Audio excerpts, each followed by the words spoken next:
تیار ہے؟ بیدار ہے؟ چلیے میں اپنی گفتگو کو شروع کرتا ہوں. الحمدللہ الحمدللہ نحمدہ و نصلی علی رسولہ الکریم. اما بعد فاعوذ باللہ من الشیطان الرجیم. بسم اللہ الرحمن الرحیم. یریدون لیطفئوا نور اللہ بافواہہم واللہ متم نورہ ولو کرہ الکافرون. صدق اللہ مولانا العظیم وبلغنا رسولہ النبی الامین المتین النبی الکریم ونحن علی ذلک لمن الشاہدین والشاکرین والحمد للہ رب العالمین. غوث اعظم بمن بے سر و سما مدد قبلہ دین مدد کعبہ امام مدد. بولیے آمین. غوث اعظم بمن بے سر و سما مدد قبلہ دین مدد کعبہ امام مدد. بغداد بنا وفاد عشقی مدد قرب مدد قیا معین الدین چشتی قادری نارے غوث اعظم زنم دمز شیخ احمد رضا کا قطب عالم کی سلام.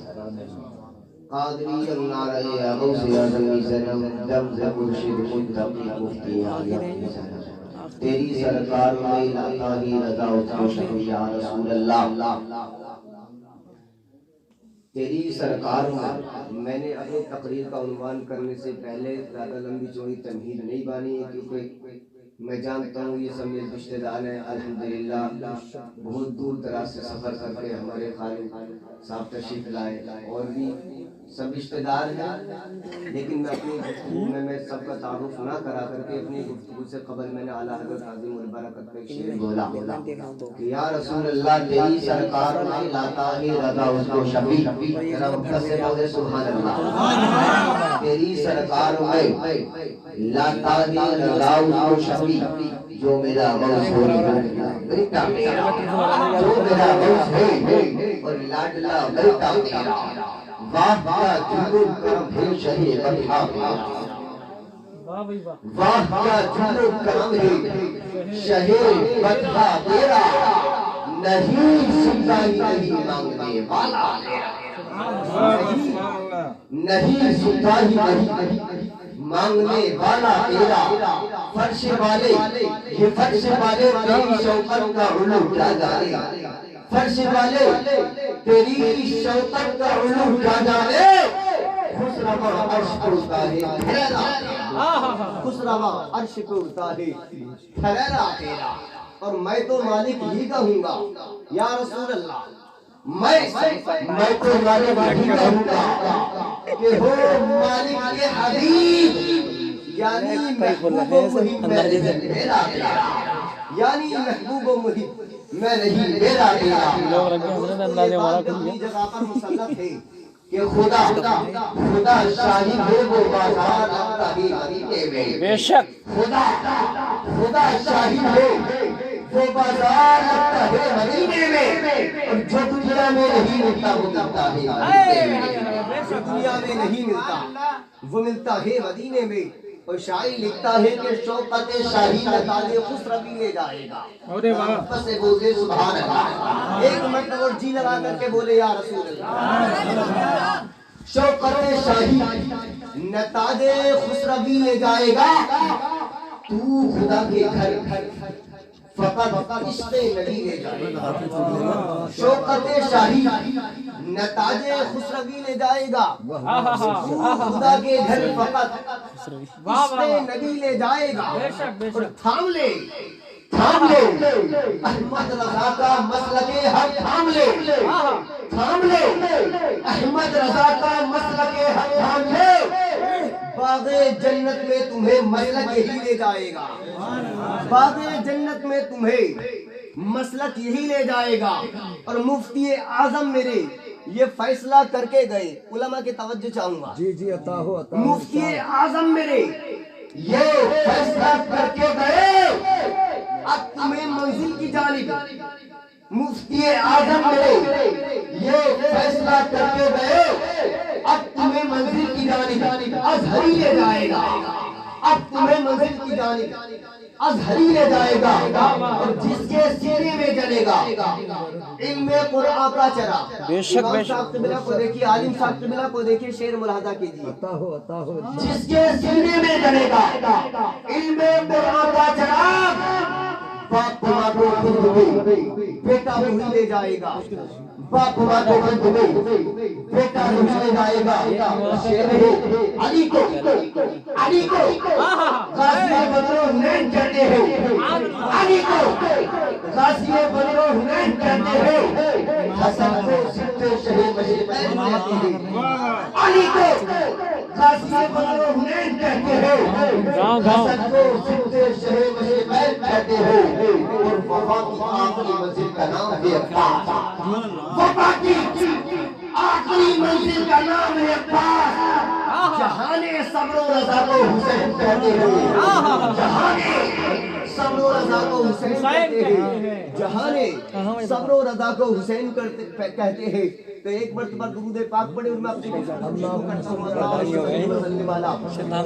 مولانا محمد مبارک وسلم صلاۃ و سلام علیک یا رسول اللہ صلی اللہ علیہ وسلم. آپ نے موت کے تعلق سے بھی تقریر سنی، ماں کے تعلق سے بیان سنا، اور علم کے تعلق سے آپ نے بڑی اچھی گفتگو نماز عشاء سے لے کر اب تک سنی. لیکن میں آپ کو دو باتیں بتانا چاہوں گا، ایک نماز اور دوسرا روزہ. سب سے پہلی بات نماز، کیونکہ قبر میں سب سے پہلے جو سوال کیا جائے گا، روز محشر جا گداز بود اولی پرشش نماز بود. جو روز محشر کے دن سب سے پہلے سوال کیا جائے گا وہ نماز کا کیا جائے گا. وہ دن جو جانوں کو پگھلانے والا دن ہوگا، روز محشر جا گداز بود، یعنی وہ حشر کا دن، حساب کا دن، جس دن کے جانوں کو پگھلانے والا دن ہوگا. جا گداز بود، جس کی وجہ سے جانیں پگھل رہی ہوں گی. اب ولی پرشش نماز بود. سب سے پہلا سوال نماز کے تعلق سے کیا جائے گا. تو سب سے پہلی بات نماز، دوسری بات روزہ، اور تیسری چوکا دینے والی بات میں آپ کو یہ بتاؤں گا. مختصر وقت میں آپ کو بتا کر کے چوکا دینے والی بات یہ بتاؤں گا کہ جو آج سے سال بھر پہلے، لگ بھگ 2 سال پہلے اسلام کو گالی دیتا تھا، سرکار کا اپمان کرتا تھا اور اپنے غلط تفسیروں کی وجہ سے مسلمانوں کو تکلیف پہنچاتا تھا، اب اس نے کیا کہتے ہوئے اپنا نام اسلام کے مبلغین کی فہرست میں درج کرایا ہے. میں اس پر چوکا دینے والی بات، آخری بات آپ کے سامنے پیش کروں گا. سب سے پہلی بات نماز، یہ نماز ہے. علماء فرماتے ہیں، میرے نبی فرماتے ہیں نماز پڑھو، نماز کے بدلے میں جنت ملے گی. نماز کے بدلے میں جنت ملے گی. ذرا غور سے سننا پیارے، نماز کے بدلے میں جنت ہی ملے گی، یہ اس کا کوئی اور بھی امپورٹنس ہے. چونکہ عبادتوں کی صورت میں ایک ہوتی ہے ظاہری صورت، ایک اس کے پیٹ سے جو محسوس پیغام نکلتے ہو. جیسے رمضان کے دنوں میں روزہ ہم نے رکھا، صبح ساجد سے لے کر دھوپ آفتاب تک بھوکا پیاسا رہنا، نڈھال کمزور ہو جانے کسی کا نام روزہ ہے. انتشار کا ماحول نہ بنائیں، بالکل خاموشی سے بیٹھے. بھائی میں آپ سے بار بار سبحان اللہ کہنے کے لیے نہیں بلواؤں گا. تو میں بول رہا تھا ایک ہوتی ہے ظاہری صورت، ایک اس کے پیٹ سے جو محسوس پیغام نکلتے ہو. جیسے ہم نے رمضان کے دنوں میں روزہ رکھا، صرف اتنا ہی سمجھا کہ صبح ساجد سے لے کر دھوپ آفتاب تک بھوکا پیاسا رہنا اور بیوی سے کسی کا نام روزہ ہے. بولو یہی تو سمجھا نا. لیکن جانتے ہو پیغمبر اعظم کیا ارشاد فرماتے ہیں؟ آقا فرماتے ہیں من لم يدع قول الزور والعمل به فليس لله حاجة في ان يدع طعاما وشرابا. حضور فرماتے ہیں جس نے روزے کی حالت میں یعنی رمضان کے دنوں میں جھوٹ بولنا نہیں چھوڑا تو پھر اللہ کو کوئی ضرورت نہیں کہ اس نے دانا پانی چھوڑ دیا ہے. بخاری کی اس حدیث سے جو پیغام ملتا ہے کہ وہ یہی ہے کہ جس شخص نے روزے کی حالت میں یعنی رمضان کے دنوں میں جھوٹ بولنا نہیں چھوڑا تو پھر اللہ کو کوئی ضرورت نہیں کہ اس نے دانا پانی چھوڑ دیا ہے.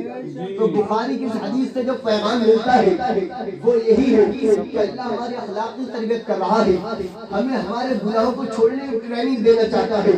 کبھی دانا پانی بھی تیرے لیے جائز ہے مگر اللہ کے کہنے سے دانا پانی پہلے حرام ہے. اللہ کے کہنے کی وجہ سے اگر تم ایسا کرو گے تو پیدا ہو جائے گی